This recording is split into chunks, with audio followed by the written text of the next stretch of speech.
Welcome to Counterpoint. I'm Tanya Granick-Allen. One common theme I hear from parents, educators, and academics is that Canada is in need of education reform. And yes, while education models differ somewhat province to province, we still hear complaints of very little school choice for parents, a single provider system, and children falling through the cracks in a one-size-fits-all system.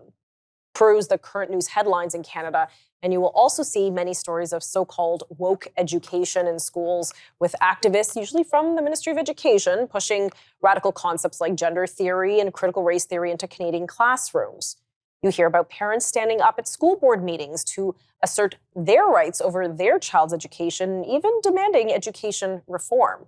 So today, we are going to do a deep dive into what education reform looks like for Canada and what models have worked globally, and again, how education is delivered by whom and at what cost.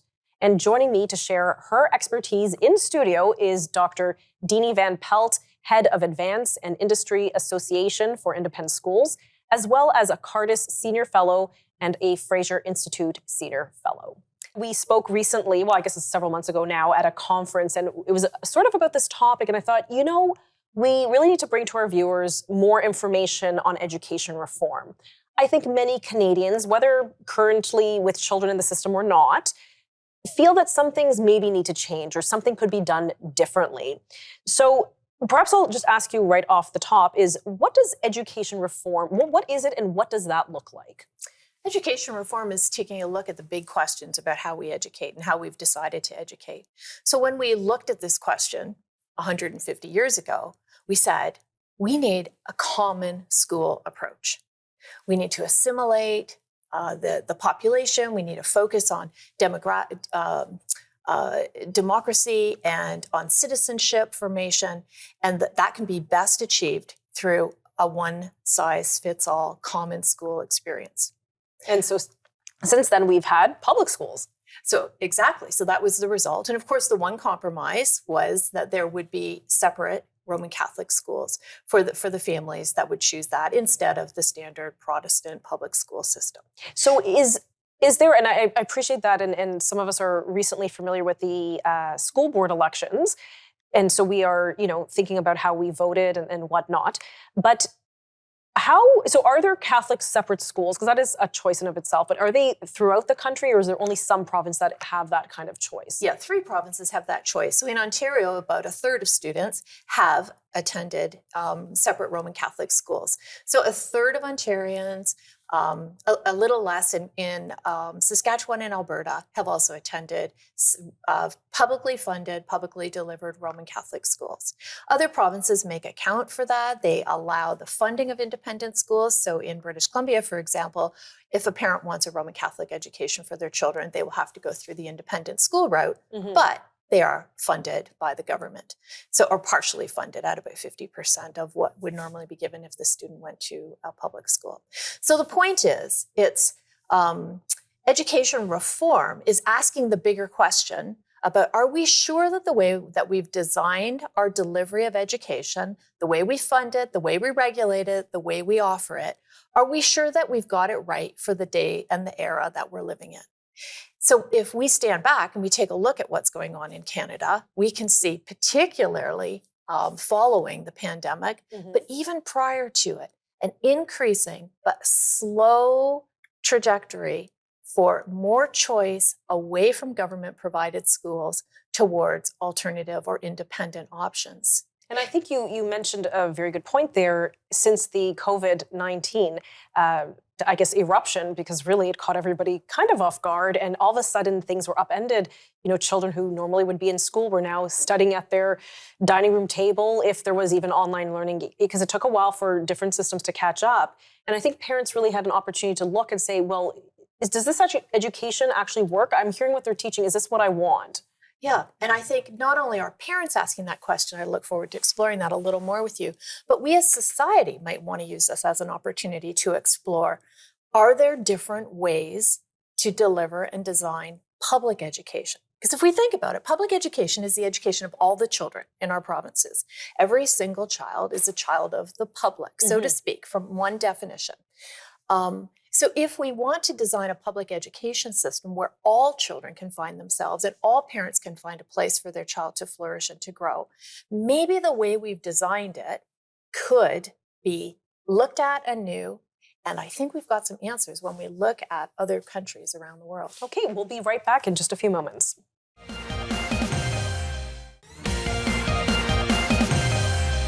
Welcome back. I'm joined by Dr. Deani Van Pelt, head of Edvance, discussing education reform, not just in your province, but also across Canada and what that looks like. Welcome again, Dr. Van Pelt. Thanks again for joining me. Sometimes I find it's helpful to look at how other jurisdictions in the world have handled the topic of education, how they deliver it. Is it working? What works? What doesn't?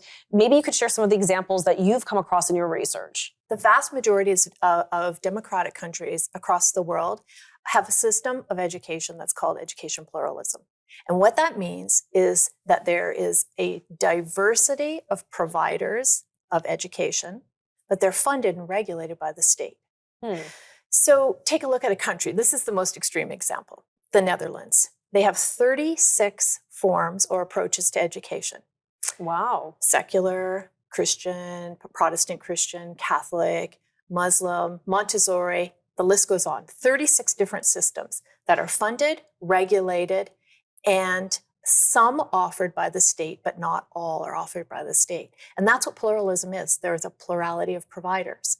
So other countries like Australia, the UK, they also have government-funded systems of education or that are part of the overall public education system that are not necessarily delivered by the state. So coming back to Ontario, for example, we have 4 publicly funded systems that are regulated, but also delivered by the state.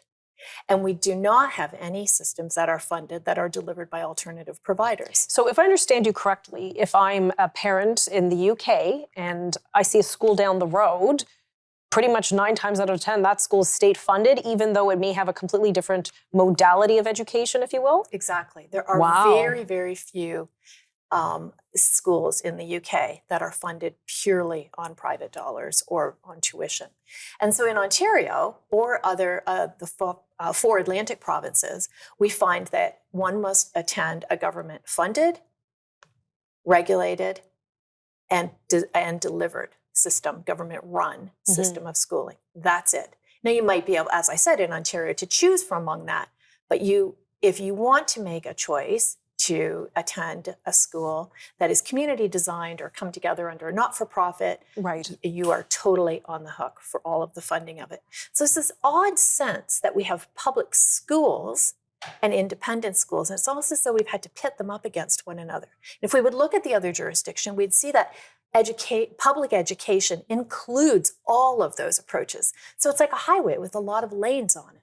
And I think that's where provinces like Ontario and the Atlantic provinces can learn an awful lot from looking around the world, and certainly at the other 5 provinces I haven't mentioned. Now, one complaint that I would anticipate would be that, well, if we start offering all sorts of other things, that would weaken the current public system. But from what I understand, you're saying, well, no, it can all be the public system. It just may be delivered by not-for-profits, and maybe you're just the funding vehicle. Exactly. It's all public education. And that's what we see in the 4 provinces to the west of Ontario. So governments fund, not fully, but in Alberta, up to 70 or 80% of what would go to a public school, had the student chosen a public school, goes to a school that's provided and operated by a different operator. So we have these examples across Canada. And I think what a lot of people worry about is that it undermines let's call it the public school compared to public education. It would undermine the public school. But what it does is it actually strengthens public education. Right. And it makes these variety of alternatives available to people, whether they're people of means or not. And what it does is that the government says, we recognize that maybe we aren't the sole best way to provide education. So back to Ontario, In the last 2 years, 150 independent schools have opened up, for example. During COVID, or since COVID started. And since, exactly. Wow. So something's going on in communities across this country, and I know Ontario the best, that's where I'm located, but to see that many community and civic organizations open up schools around a diversity of pedagogical ideas shows that there's this kind of hunger for a pluralist education system. Now, do you have, by the way, off the top of your head, and sort of put you on the spot, stats as to how many children go to regular publicly funded schools versus independent or private schools in Ontario? Sure. And I mean, from one perspective, that's the good news. There's about 150,000 children in Ontario that attend independent schools. There'll be more or less now with COVID happening. Independent school enrollments went down to 143,000 a few years ago, but we know that they've really skyrocketed it recently. So we're going to be up over 150,000 when we get the data for this year. But there are 2 million students attending public schools. Okay, I'm going to talk about their experience as soon as we come back from this commercial break. Stick around.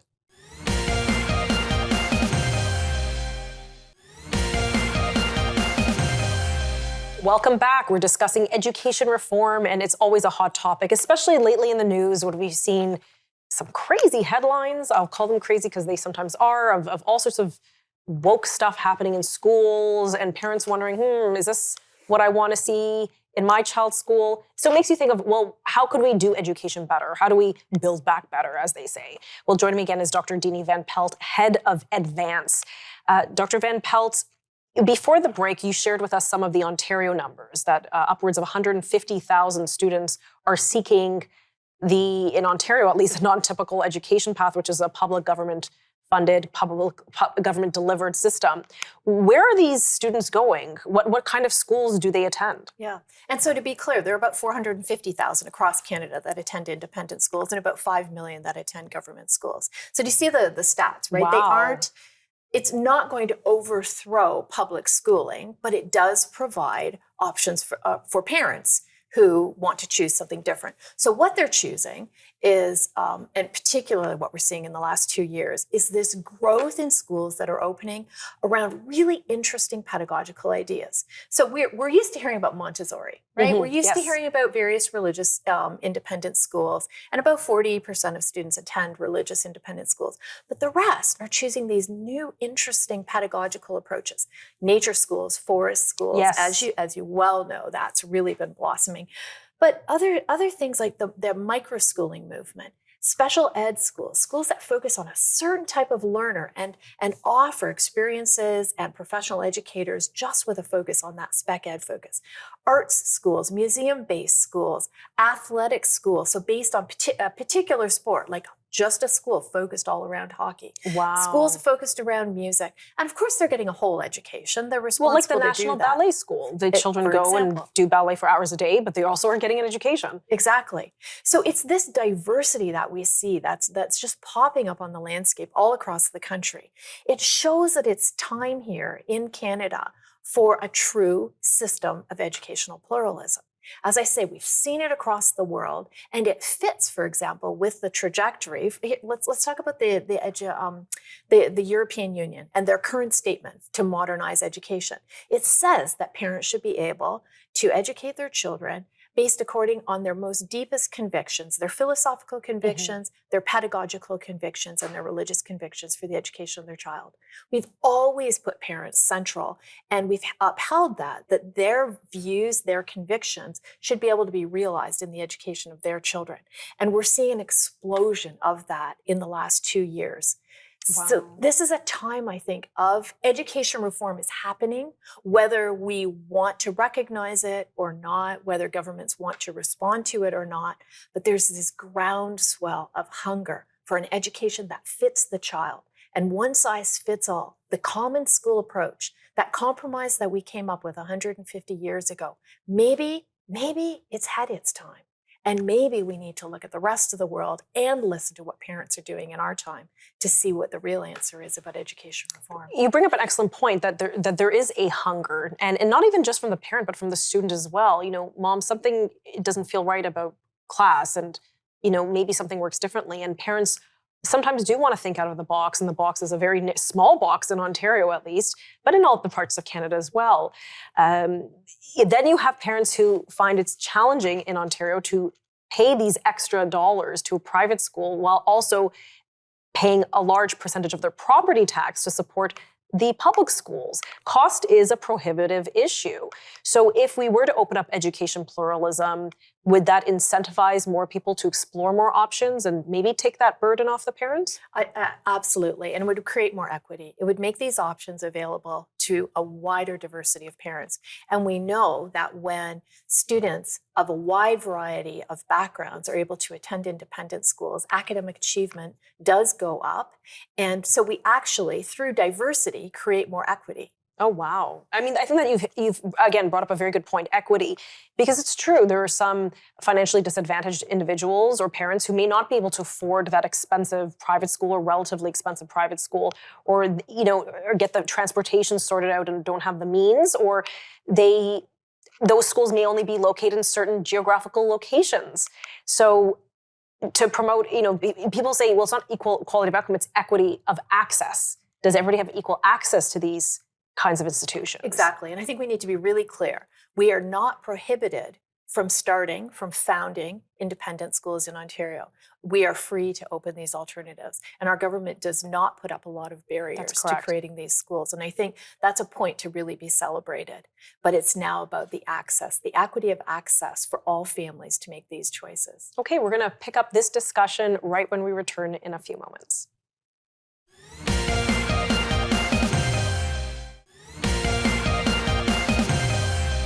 Welcome back. We're discussing education reform, and again, joining me in studio is Dr. Deani Van Pelt.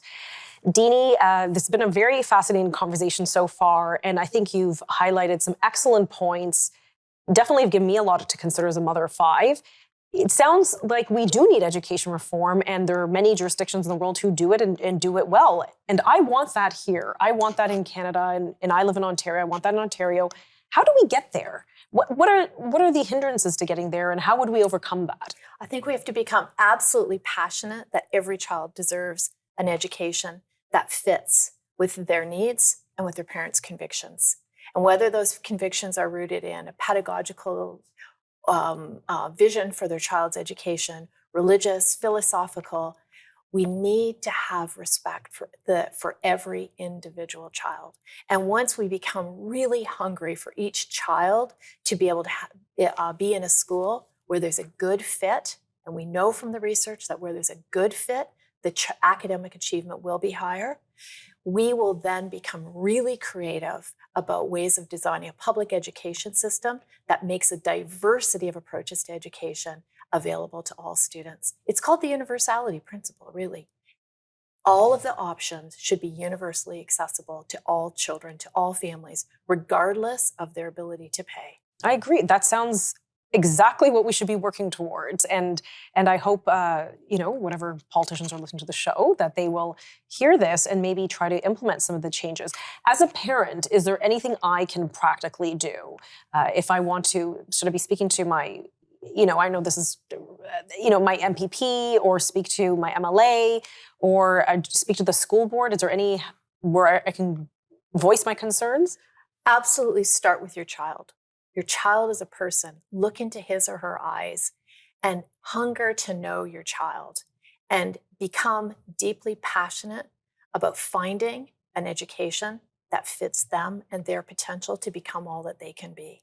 And with that conviction and that authentic quest, when you speak to your local MPP, because of course education is under provincial jurisdiction, right. Take your energy, take your efforts to your local MPP, share your vision, find communities that are coming together and asking the question about why we educate, and are we sure we're doing it the best we can.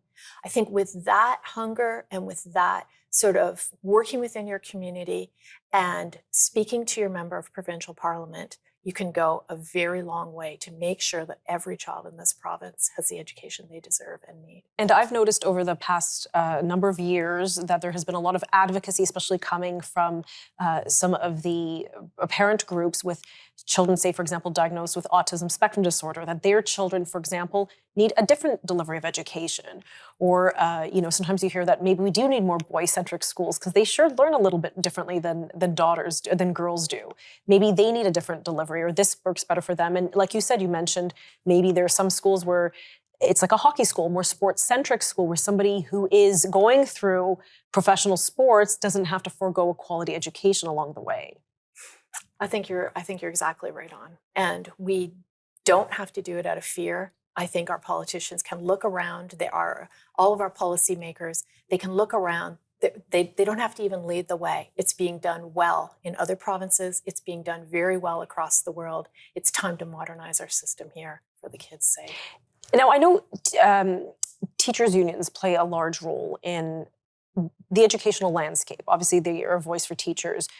Do you feel that there might be a hindrance or hesitation from some of the teachers' unions in allowing the opening of funding of different models of delivery? I think we have to be really clear. Teachers care about children, and they want to give children the best education possible. I agree. We need to have systems and approaches and associations and federations around teachers that help them to be able to do that.